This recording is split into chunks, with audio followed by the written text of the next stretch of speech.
From the Blindability Studios, it's Wellness Wednesday with your hosts, Beth Gustin and Robin Ennis. When do you say, I don't need to be accountable for this, or this is not something I need to hold myself accountable for? People have been gaslit, right? So manipulated in thinking negative things about themselves. If something doesn't feel right, listen to that. And if it doesn't feel right, then take a minute and figure out why. It really is making sure whatever works best for you so that you can grow as a person moving forward.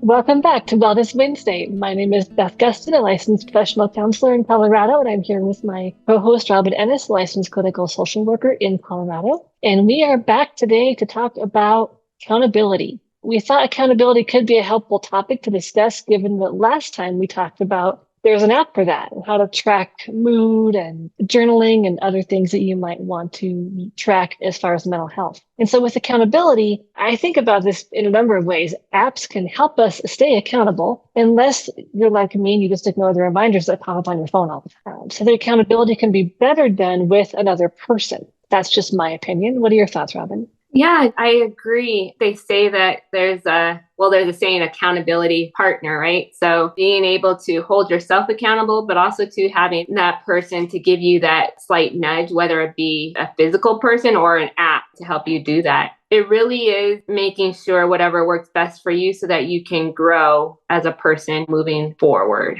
and to help you on whatever journey that you're in. I agree with that, Beth. Along those same lines, there's also accountability group or like small groups. And some apps actually allow you to invite your friends so that you can hold each other accountable via the app. Some people who are more competitive like accountability. You can beat your friend's score or your friend's exercise minutes per the week or whatever it is. If you're competitive, accountability can work in that way. But I also think of it working as more just encouragement. When we are supporting each other, we go further. And to me, accountability is a form of support, whether it's in a group or one-on-one with one partner. An accountability partner or group can be anyone that you choose it to be that is working towards the same goal that you are. I agree with you. I really do like that. The key word that stood out for me was encouragement, because I feel like even going back to about New Year's goals, the SMART goals, again, it's really promoting growth. It doesn't mean that you're deficient.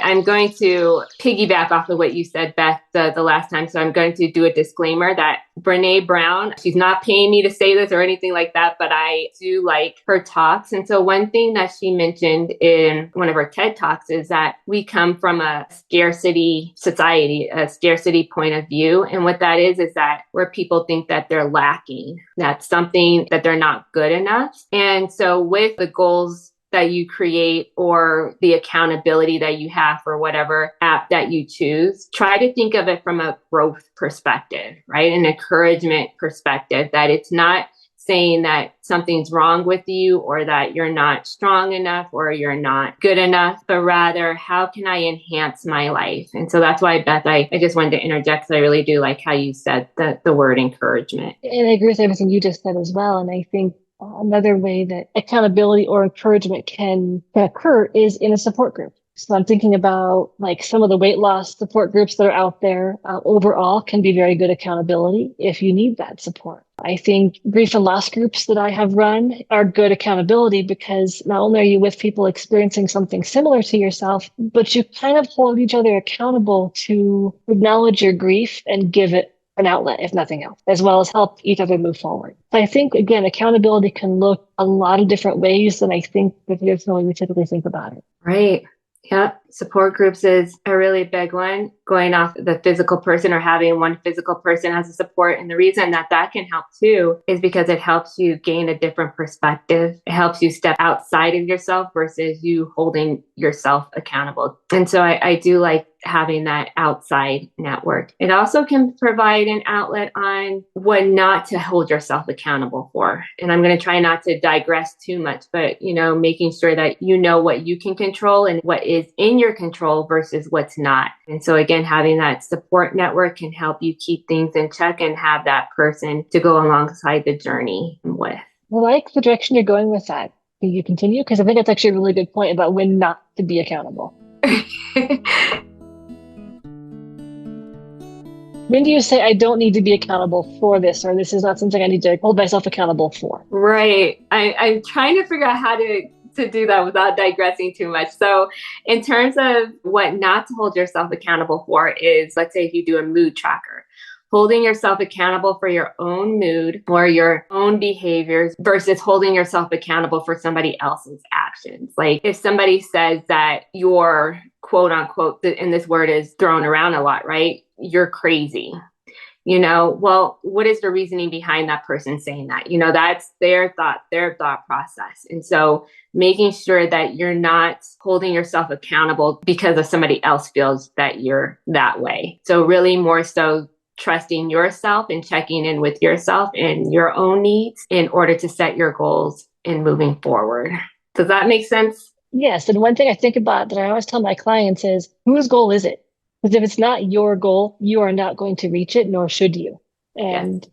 Make sure it's your goal and that you are achieving it in the way that works for you, and trusting yourself that you know you best and you know what's going to work for you best. If you don't, then talk to a therapist about how to set goals and how to achieve them. But I think about goal setting and accountability and then others' desires for us and how those three things cannot coexist together. It has to be your own goal and your own journey. Exactly. Well said, because I could go down a lot of different directions. And so with accountability, the reason I really mentioned that too, and Beth mentions, it's making sure that it's your own goals versus what you feel like somebody else thinks you should be doing or what somebody else's notion is of you. Because so many times in my client sessions, people have been gaslit, right? So manipulated in thinking negative things about themselves. And so it's trying to be in tune in who you are as a person. And it really does start with trusting yourself and really diving deep in who you are versus who other people think you are.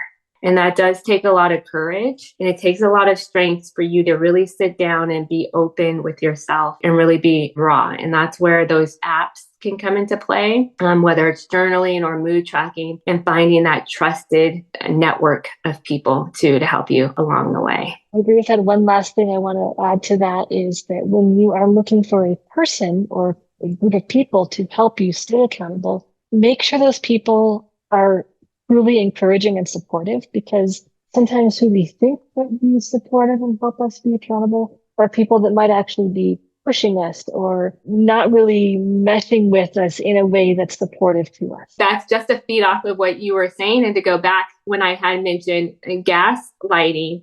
For me, gaslighting, and I've had quite a few clients mention this, is when it's a form of manipulation. When somebody makes you feel like something's your fault when it's not. They're playing mind tricks on you. And whenever you try to bring up something that, holding them accountable, they try and flip it and make you feel like something's your fault when it's not. And that can be a really hard thing to navigate. So that's why, again, it's trusting in yourself and knowing what is yours and what is not. And like Beth mentioned, is really being in tune on who is worthy of that trust.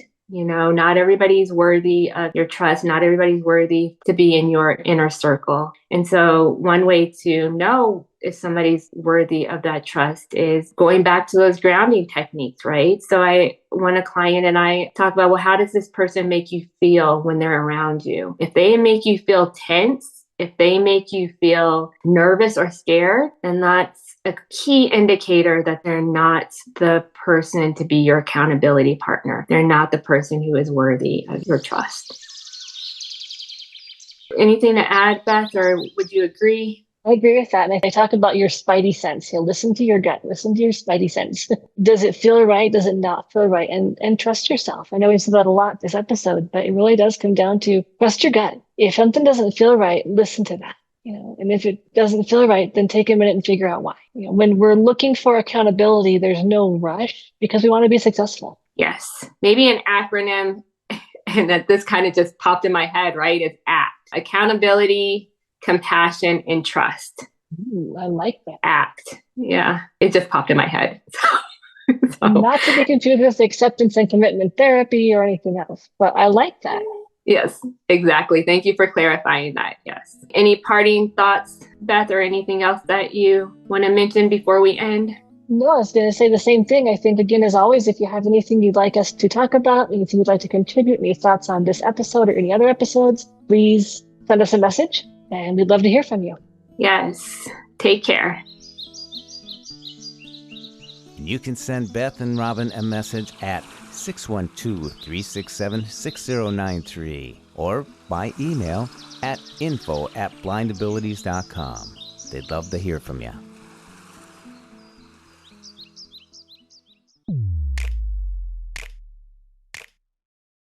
When we share what we see through each other's eyes, we can then begin to bridge the gap between the limited expectations and the realities of blind abilities. And the realities of blind abilities.